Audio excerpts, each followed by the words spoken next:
Hello students, welcome back again. आज के lecture में हम एक नया टॉपिक स्टार्ट करने वाले हैं। एनसीईआरटी क्लास 12th का इवोल्यूशन एक बहुत ही इम्पॉर्टेंट टॉपिक है। आपके एग्ज़ाम के पॉइंट ऑफ व्यू से 3 से 4 क्वेश्चंस आपके नीट में पूछे जाते हैं यहाँ से, और कहा यह जाता है कि ये एक थ्योरेटिकल यूनिट है, इसको रटना पड़ता है। लेकिन हम यहाँ ट्राई करेंगे कि आपको रटना बिल्कुल ना पड़े। कुछ आपकी एनसीईआरटी का ही हम पढ़ेंगे, केवल लाइन बाय लाइन एनसीईआरटी होगी, लेकिन ट्राई ये करेंगे कि उसको कॉन्सेप्ट की तरह पढ़ें ताकि हमें कम से कम याद रखना पड़े और वो हमारे फ्यूचर में काम आ पाए। तो इस लेक्चर में हम इवोल्यूशन को स्टार्ट करेंगे और ये इंट्रोडक्टरी पार्ट होगा इसका, इवोल्यूशन का। आपके दिमाग में आता होगा कभी भी कि क्या जो हमारी जो ओरिजिन है, जो ह्यूमंस बीइंग है, क्या वो पहले से ऐसे ही थे? तो आपका आंसर होगा नहीं। पहले हम दूसरे तरीके से थे, फिर उनसे इवॉल्व होके हम प्रेजेंट डे जो ह्यूमंस हैं उन तक पहुँचे हैं। हो सकता है हज़ारों हजार साल के बाद फिर कोई इवोल्यूशन हो जाए, तो हमारे बाद भी कोई आ जाए यहाँ पे, वो स्पीसीज हम एक्सटिंक्ट हो जाएं। तो इवोल्यूशन ने करा क्या है, इसका बेसिक मीनिंग क्या है? इसने क्या करा कि एक ग्रेजुअल और कुछ परमानेंट चेंज कर दिए ऑर्गेनिज्म में। जब वो ग्रेजुअल मतलब धीरे धीरे, परमानेंट मतलब फिक्स हो गए वो चेंज।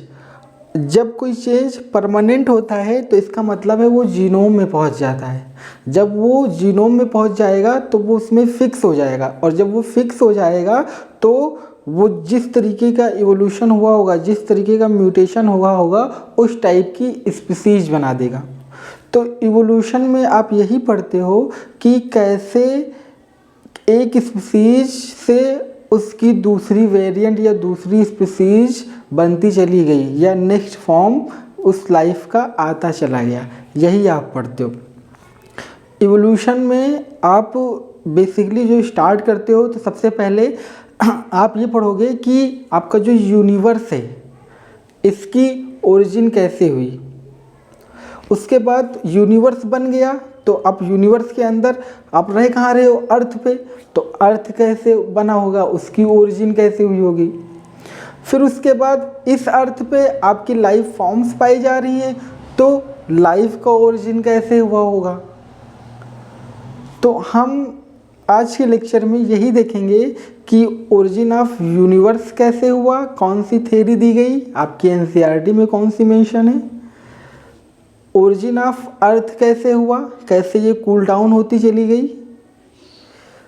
उसके बाद ओरिजिन ऑफ लाइफ से रिलेटेड जो थ्योरी है कि लाइफ कैसे बनी, कि पहले कोई स्पोर आया या कोई एबायोजेनेसिस हुई, फिर बायोजेनेसिस हुई, फिर कीमोजेनी हुई, बायोजेनी हुई, क्या क्या चीज़ें हुई लाइफ की ओरिजिन होने में, कौन कौन सी थ्योरी दी गई, इसके बारे में पढ़ेंगे। तो आज के लेक्चर में हम अपना स्टार्ट करते हैं इवोल्यूशन को। इवोल्यूशन का जो टर्म है ये हर्बर्ट स्पेंसर ने दिया था। कभी पूछा जा सकता है आपसे मैच द कॉलम में, वो अभी मैच द कॉलम दे देते हैं, एक तरफ साइंटिस्ट का नेम दे देते हैं, उन दूसरी साइड पे बी करके उससे रिलेटेड फिनोमिनन दे देते हैं, या कोई टर्म दे देते हैं कि ये किस साइंटिस्ट ने दिया। तो आप याद रखिए, इवोल्यूशन का जो टर्म था सबसे पहले हर्बर्ट स्पेंसर ने दिया था। इवोल्यूशन जो है ये अर्थ पे जितनी भी लाइफ फॉर्म्स अब तक आई हैं उनकी हिस्ट्री, उसकी स्टडी करते हैं। मतलब कि जो भी लाइफ फॉर्म अर्थ पे आई हैं उनकी स्टडी करना ही इवोल्यूशन कहलाता है। अब क्वेश्चन आपका ये आ रहा होगा आपके दिमाग में कि इवोल्यूशन कैसे होता है। तो इवोल्यूशन जैसे हमने बताया कि धीरे धीरे होगा, एक नहीं होगा कि एकदम से कोई चीज़ हो गई, धीरे धीरे होगा इवोल्यूशन, धीरे धीरे होगा। और क्या होगा? परमानेंट होगा। एक बार हो गया फिर वो रिवर्स नहीं हो पाएगा। अगर कोई म्यूटेशन हो गया, कोई चेंज हो गया किसी स्पीसीज में, तो आप उसको रिवर्स नहीं कर पाओगे, क्योंकि वो आया है एडॉप्टेशन से। एडॉप्टेशन होता है परमानेंटली होता है वो बिहेवियर, और परमानेंट होगा तो मतलब उसके जीनोम में चला जाता है। जीनोम में चला जाएगा तो मतलब वो फिक्स हो जाएगा, और इसी को जब फिक्स हो जाएगा तो इसी को आप इवोल्यूशन बोल देते हो। तो आइए हम धीरे धीरे स्टार्ट करते हैं इवोल्यूशन को। इवोल्यूशन का जो टर्म है, जो टर्म दिया था वो हर्बर्ट स्पेंसर ने, टर्म जो दिया था हर्बर्ट स्पेंसर ने, है क्या? It is the study of life forms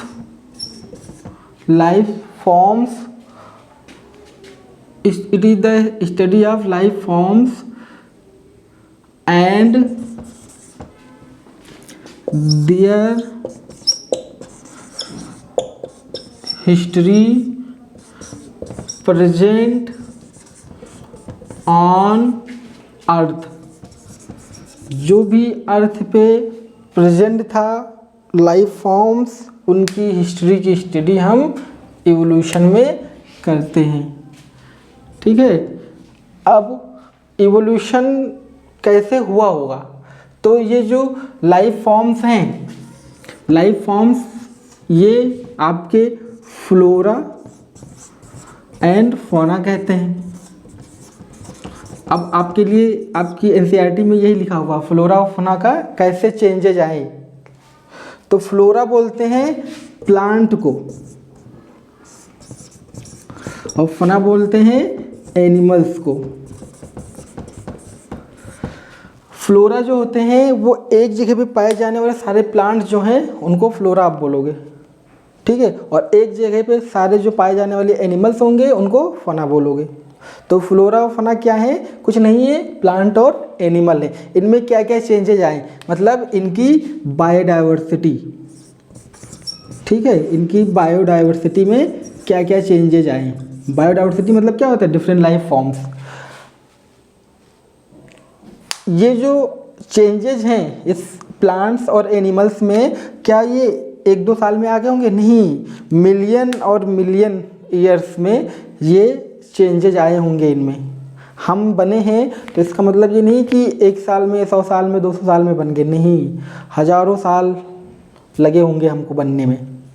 ठीक है, तो ये फ्लोरा और फौना होगा, लाइफ फॉर्म्स की स्टडी जो करोगे। दूसरा करो क्या, किसकी स्टडी करोगे आप? दूसरी स्टडी करोगे ओरिजिन ऑफ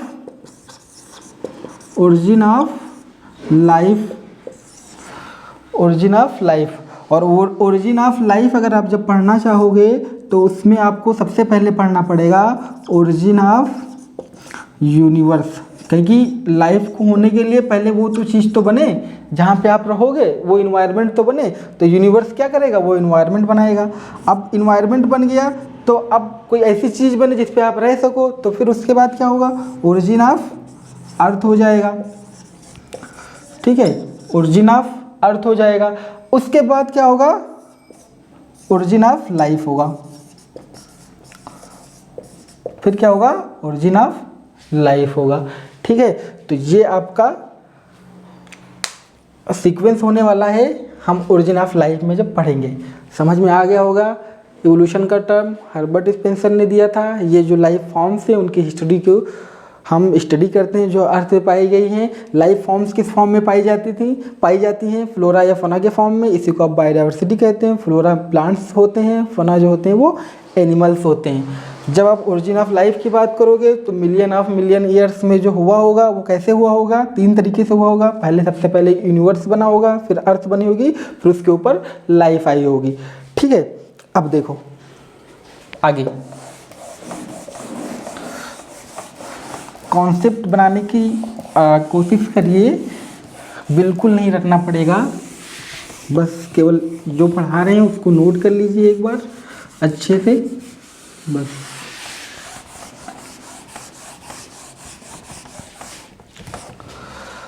अब इवोल्यूशन है क्या? What is evolution? What is what is evolution? तो इवोल्यूशन कुछ नहीं है, ये है धीरे धीरे होने वाला, मतलब ग्रेजुअल, ग्रेजुअल हो गया धीरे धीरे। दूसरा क्या है? परमानेंट, परमानेंट, परमानेंट क्यों है? क्यों परमानेंट? चेंजेस कहाँ होगा? परमानेंट इसलिए है क्योंकि इसमें चेंज होता है, change in genome, change in genome, genome में जब चेंज होगा तो वो चीज़ परमानेंट होगी। Genome of N organisms, of an organism. अब ऑर्गेनिज्म में जब होगा तो किस बेसिस पे वो चेंजेज होंगे? वो चेंजेज होंगे प्रेजेंट डे के बेसिस पे। आज क्या कंडीशन है उसके बेसिस पे होंगे, पहले क्या कंडीशन होगी उस पर चेंज नहीं होंगे। जैसे कैसे समझ सकते हो इसको? मान लो अभी यहाँ का इन्वायरमेंट बहुत अच्छा है, अब कोई नई लाइफ फॉर्म्स आना चाहे जो उसके लिए सूटेबल हो तो वो आ सकती है। तो वो जो इवोल्यूशन किस टाइम पे हुआ? वो प्रेजेंट डे की कंडीशन पे हुआ। यही 10 साल के बाद क्या हो, यहाँ पे बहुत पोल्यूशन हो जाए, वो चीज़ यहाँ ग्रो ही ना कर पाए, तो क्या होगा? वहाँ पे वो नहीं ग्रो करेगी, वहाँ पे इवोल्यूशन नहीं होगा। तो मतलब ये है कि जो भी चेंजेज होंगे जीनोम में वो क्या किस बेसिस पे होंगे? On the basis of permanent change which occurs on the basis of present day conditions। ये आपका हो गया डिफिनीशन, समझ में आ गया होगा। ग्रेजुअल, धीरे धीरे, परमानेंट मतलब जीनोम में चेंज, और किस बेसिस पे हुआ होगा? प्रेजेंट डे के बेसिस पे। ठीक है, अब देखो हमने बताया, समझने वाली चीज़ है, इवोल्यूशन से क्या आ रहा है? चेंज आ रहा है। चेंज कहाँ आ रहा है? जीनोम में। और जीनोम में जब चेंज आएगा तो इसी को क्या कहोगे आप? वेरिएशन हो जाएगा। जीनोम में जो चेंज होगा वो क्या हो जाएगा? वेरिएशन हो जाएगा। जब ये वेरिएशन होगा तो क्या होगा? जो जीनोम में चेंज हुआ इससे वेरिएशन आया तो ये क्या होगा? जनरेशन में फिक्स हो जाएगा। और जैसे ही जनरेशन में फिक्स हो जाएगा तो इससे क्या हो जाएगा? इवोल्यूशन हो जाएगा। और ये इवोल्यूशन हो जाएगा मतलब क्या है? नई स्पीसीज हो गई, परमानेंट चेंज हो गया। कैसे? देखो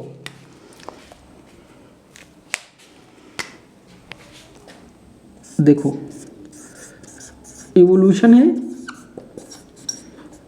इवोल्यूशन आप इक्वल टू कर दो चेंजेज। चेंजेज में क्या आ जाएगा? आ जाएगा variation, variation in genomes, genome में वेरिएशन आ जाएगा। अब अगर वेरिएशन आ गया है जीनोम में तो क्या होगा? फिक्स हो जाएगा, fix in generation, changes fix in generation. अब अगर जनरेशन में फिक्स हो गया तो इसी को आप क्या बोल दोगे? इवोल्यूशन बोल दोगे, इसी को इवोल्यूशन बोल दोगे। तो ये हो गया आपका इंट्रोडक्शन। अब हमने बोला जैसे कि इवोल्यूशन होने के लिए जीनोम में चेंज होना चाहिए, तो ये बोला जाता है कि इनके इवोल्यूशन होने के रीजन्स क्या रहे होंगे? एक लाइफ फॉर्म से दूसरी लाइफ फॉर्म्स के बनने के रीजन क्या रहे होंगे? तो उसका रीजन एक हो सकता है वेरिएशन, ये वेरिएशन हो सकता है। ये वेरिएशन क्यों आया होगा? क्योंकि रिकॉम्बिनेशन हो गया होगा। आप पढ़ते हो मियोसिस डिवीजन में, तो एक रीजन इसका रिकॉम्बिनेशन हो सकता है। दूसरा रीजन हो सकता है इंडिपेंडेंट असॉर्टमेंट हो सकता है। तीसरा रीजन जेनेटिक ड्रिफ्ट हो सकता है। अब पढ़ोगे आगे, सारी चीज़ें आगे पढ़ोगे एक एक करके। जेनेटिक ड्रिफ्ट, स्मॉल पॉपुलेशन थी वो क्या करी, वो कहीं और एक बड़ा ग्रुप पॉपुलेशन था उसमें से स्मॉल पॉपुलेशन जाके अलग रहने लगी। उसने क्या किया, अपना खान पान और सब कुछ चेंज कर लिया, अलग स्पीसीज बना ली उसने। ठीक है, तो जेनेटिक ड्रिफ्ट हो गया। चौथा रीजन क्या हो सकता है? फोर्थ, म्यूटेशन हो गया हो स्पीसीज में, कोई म्यूटेशन भी कहाँ होगा, डीएनए में होगा, जीनोम में होगा। और इसके अलावा क्या हुआ हो, नेचुरल सिलेक्शन हो गया होगा, ये भी आप आगे पढ़ोगे, सारे रीजन आप आगे पढ़ोगे। नेचुरल सिलेक्शन हो गया होगा। नेचुरल सिलेक्शन का मतलब क्या है कि कोई एक पर्टिकुलर स्पीसीज को नेचर ने सिलेक्ट कर लिया, उसी को चांस दे रहे हैं कि वो ग्रो करे, रिप्रोड्यूस करे और अपनी पॉपुलेशन को बढ़ाए। ठीक है, तो इसके बहुत सारे रीजन हैं, ये 5 रीजन हमने बताए हैं इवोल्यूशन के। ठीक है, अब देखो इसको आप नोट कर लीजिए और जो है इसका आप स्क्रीनशॉट ले लीजिए। एकदम आराम से पढ़िए, कोई जल्दबाजी नहीं। ये इवोल्यूशन आज के बाद आपको एनसीईआरटी जो आप नीट की कोचिंग कर रहे होंगे उनको तो बिल्कुल नहीं डराने वाला आज के बाद।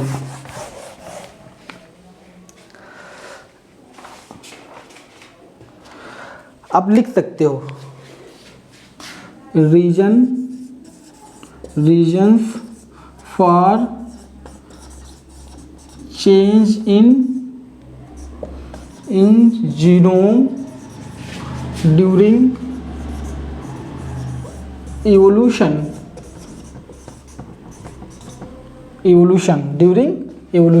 तो पहला हमने बताया आपको, तो एक हो सकता है आपका रिकॉम्बिनेशन,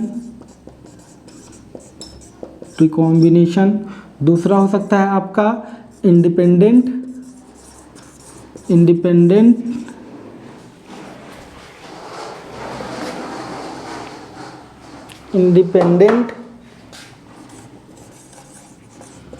असॉर्टमेंट,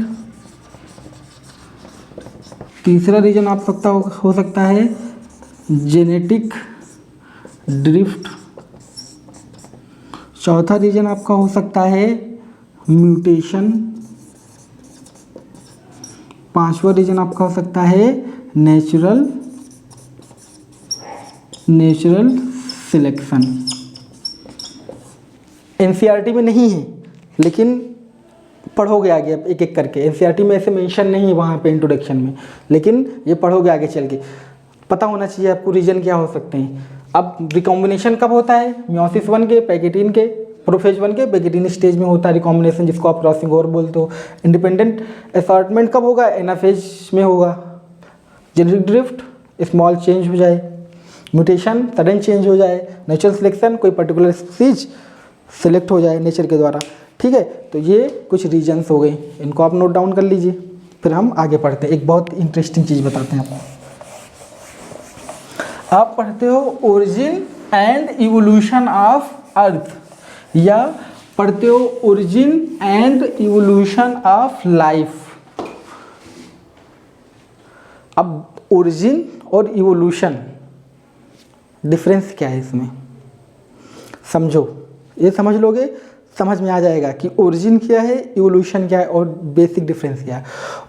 ओरिजिन उसको आप बोलते हो जो किसी चीज़ का फॉर्मेशन हो। इवोल्यूशन किसको आप बोलते हो, ग्रेजुअल चेंज हो। तो जब आप ओरिजिन बोलोगे तो मतलब कि कोई चीज़ पहली बार बन रही हुई, एक ओरिजिन एक ही बार होगी, कोई चीज़ पहली बार बन रही होगी। इवोल्यूशन क्या होगा, जो ओरिजिन जिस चीज़ का ओरिजिन हुआ है उसमें क्या क्या ग्रेजुअल चेंज आ रहे हैं। ठीक है, तो ओरिजिन क्या है, किसी चीज़ का फॉर्मेशन, और इवोल्यूशन क्या है, उस चीज़ का जिसका फॉर्मेशन हुआ है उसका ग्रेजुअल चेंज। देखो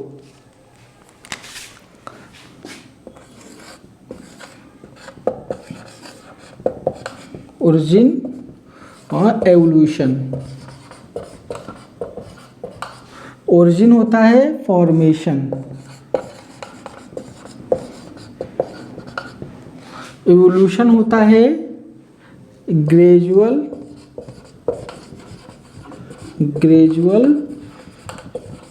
चेंजेस।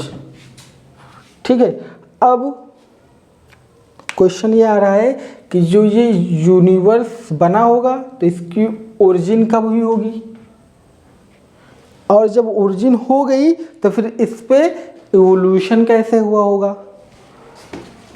कैसे, देखो आपका यूनिवर्स है, तो यूनिवर्स का ओरिजिन कैसे हुआ होगा और इवोल्यूशन का और जो है यूनिवर्स का इवोल्यूशन कैसे हुआ होगा। तो ये बोला जाता है कि यूनिवर्स की जो ओरिजिन है वो बोला जाता है कि 20 बिलियन ईयर एगो, BYA मतलब बिलियन ईयर एगो हो गई और एक ही बार ओरिजिन हो गई। अब इसके बाद क्या होगा, यूनिवर्स पे क्या होगा, इवोल्यूशन होगा। ठीक है, समझ में आ गया होगा कि ओरिजिन क्या है, इवोल्यूशन क्या है। अब इस जो यूनिवर्स है इसका क्या होगा, इवोल्यूशन होगा। अब इवोल्यूशन होने के लिए क्या हो, कुछ जो उस टाइम की कंडीशन थी उसके हिसाब से कुछ एक्टिविटी होगी। कौन कौन सी एक्टिविटी होगी अभी देखेंगे। मान लो अभी देखो ये इवोल्यूशन हो गया। अभी देखो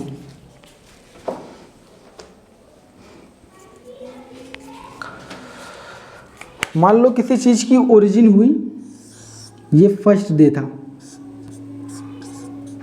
फर्स्ट डे।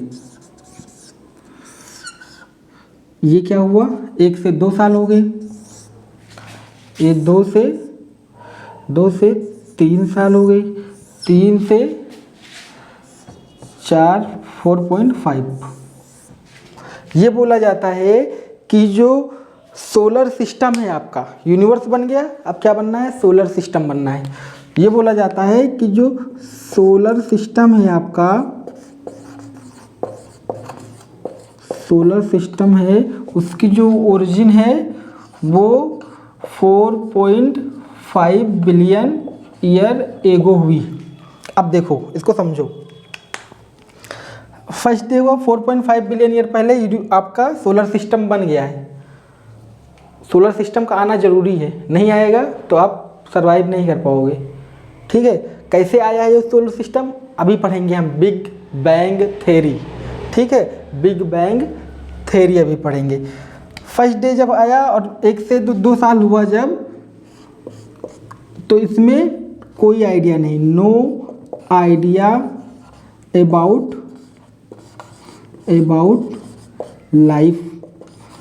लाइफ का कोई आइडिया ही नहीं। दूसरे से तीसरे साल में जब पहुँचे तो साइंटिस्टों ने बताया कि यहाँ पे यूनिसेलुलर लाइफ आई है।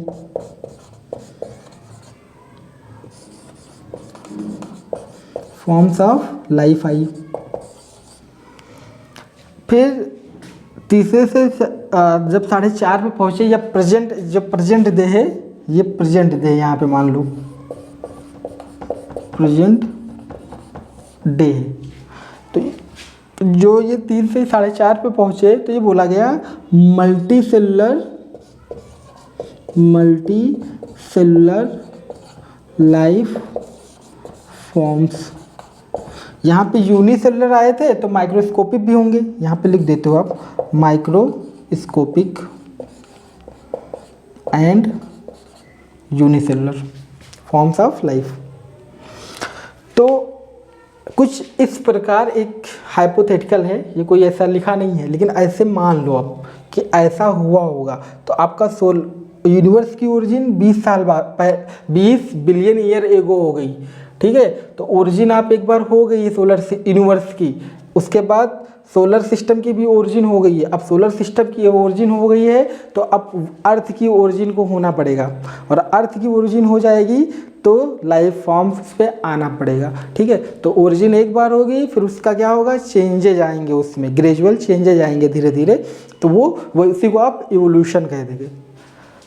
आई होप इवोल्यूशन क्या है समझ में आ गया होगा।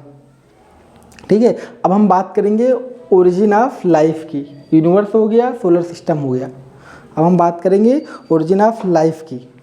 ठीक है, अब देखो इसको आप नोट करो, फिर देखो।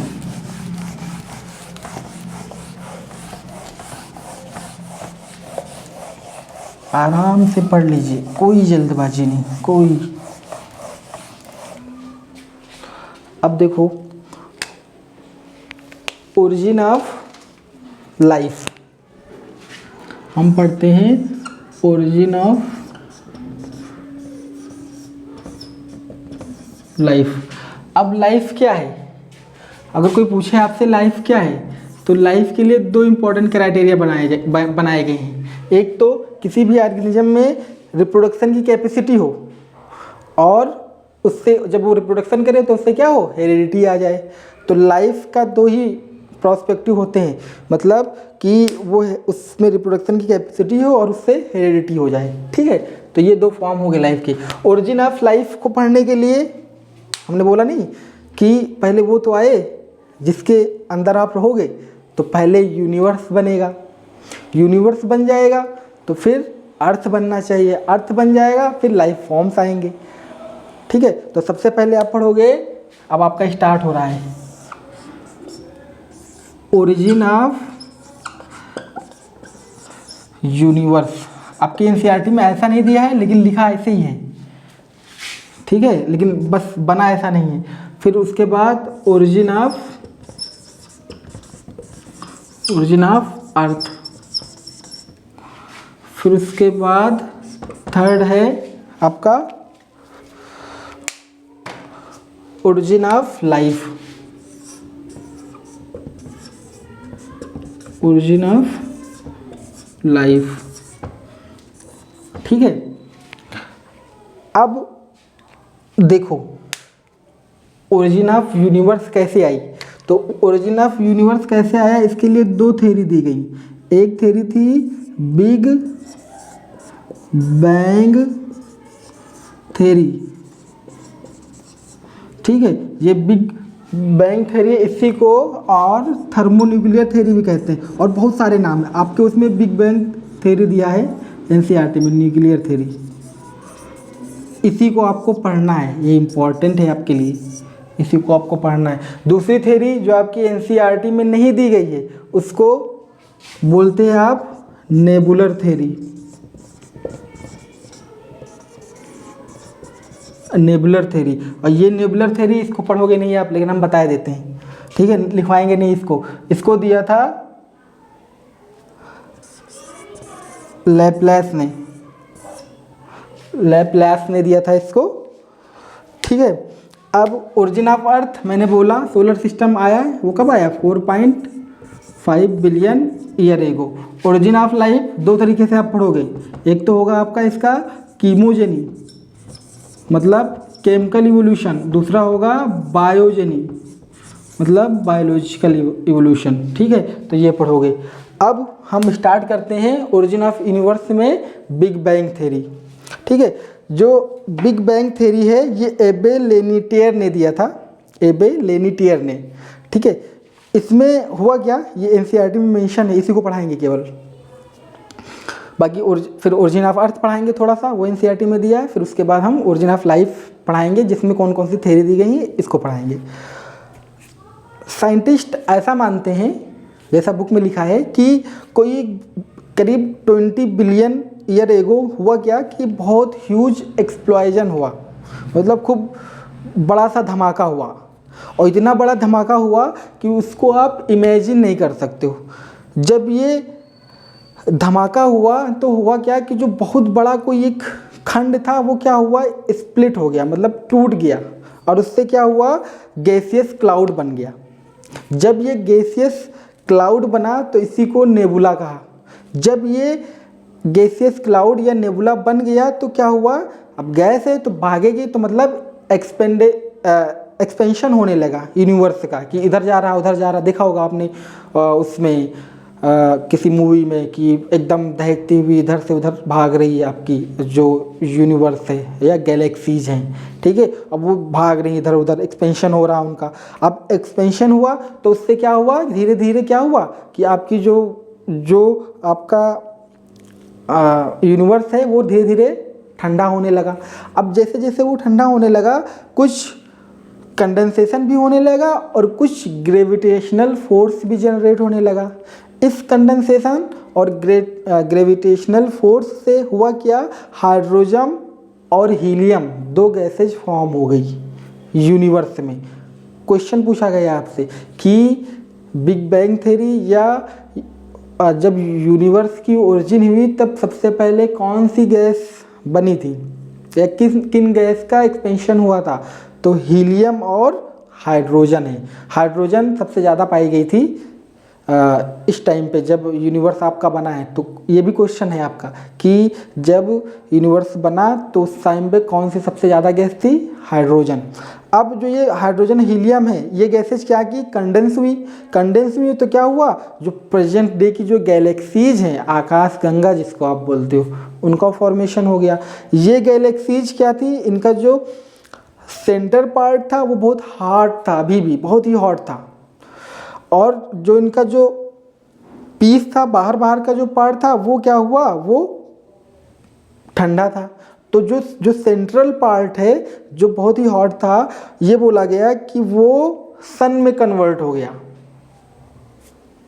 ठीक है, वो जो नेबुला था उसका जो सेंट्रल पार्ट है वो सन में कन्वर्ट हो गया, जबकि जो गैलेक्सीज थी वो क्या हुई? प्लेनेट में कन्वर्ट हो गई। जो आपको प्लेनेट दिखते हैं ये वो जो भी नाम है, ठीक है, ये 9 प्लेनेट में क्या हुई?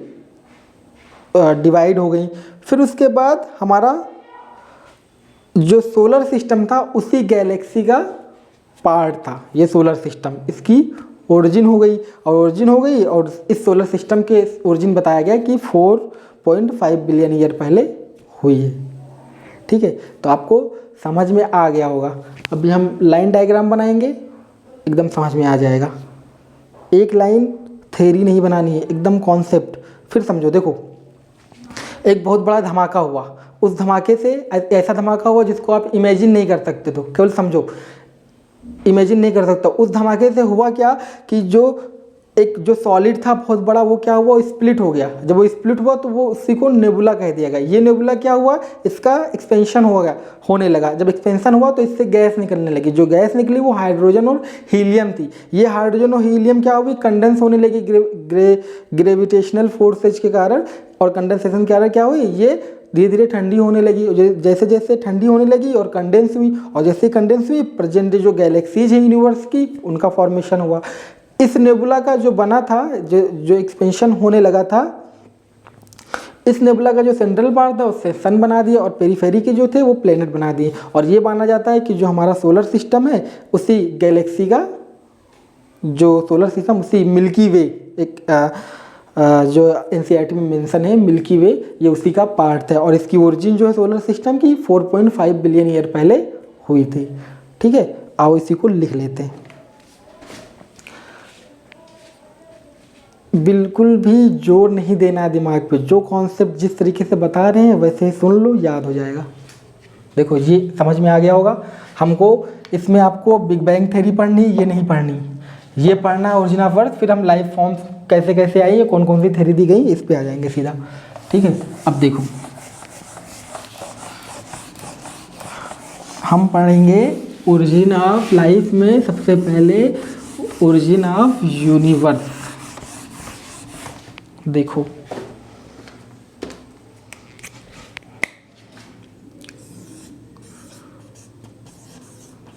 ओरिजिन ऑफ यूनिवर्स, देखो हुआ क्या, कैसे हुई होगी? A single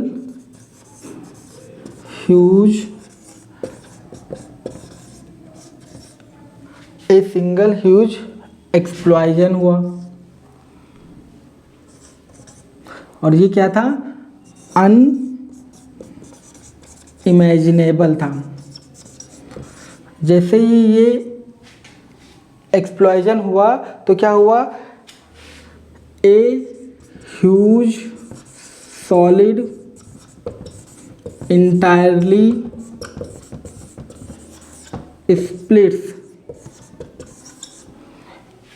splits into gaseous clouds में स्प्लिट हुआ, नॉन एज, के ए लिख देते हैं, known as nebula.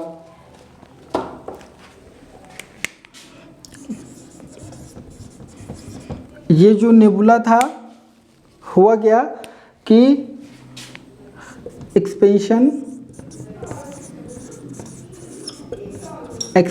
Of nebula. अब एक्सपेंशन हुआ नेबुला का, तो यहाँ पे काम करने लगी ग्रेविटेशनल फोर्स,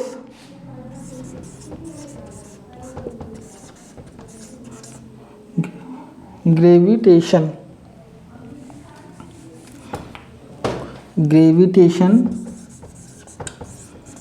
एंड कंडेंसेशन। अब जैसे ही ग्रेविटेशन और कंडेंसेशन हुआ तो उससे क्या हुआ, hydrogen plus helium gases forms. अब जैसे ये गैसेज बनी,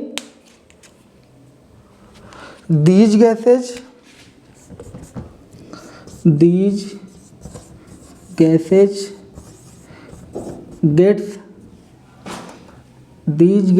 gets condense and form present day galaxies कर लीजिए, गैलेक्सीज। अब प्रेजेंट डे गैलेक्सीज बन गई तो क्या हुआ, देन क्या हुआ, the very hot central part change into sun में चेंज हो गया, एंड अदर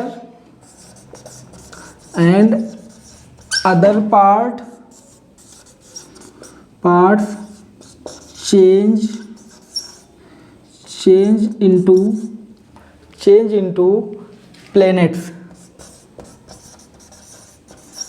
प्लैनेट्स। और जब ये हुए देन क्या हुआ,